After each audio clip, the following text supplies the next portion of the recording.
आज आपण बनवणार आहे खारी पॅटीस।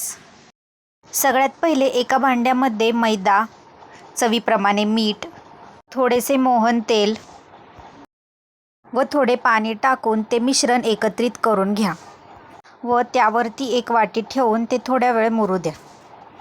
एका वाटीमध्ये साजूक तूप व कॉर्नफ्लॉवर घेऊन ते मिश्रण पातळ करून घ्या। कढईमध्ये तेल गरम करून त्यामध्ये धने,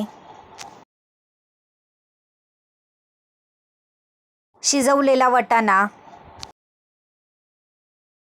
शिजवलेला बटाटा, मिक्सरमधून बारीक केलेली हिरवी मिरची, लाल तिखट, हळद, चवीप्रमाणे मीठ, धने पावडर, बारीक चिरलेली कोथिंबीर टाकून ती थोडा वेळ शिजू द्या।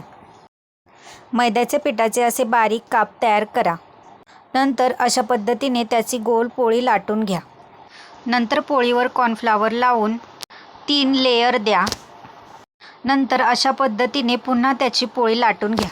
नंतर त्याचे असे बारीक काप तयार करून त्यामध्ये केलेल्या बटाट्याचे सारण भरा। कढईमध्ये तेल गरम करून केलेले खारी पॅटीस त्यामध्ये सोडा व दोन्ही साईडनी तळून घ्या। तर मग रेडी आहे खारी पॅटीस।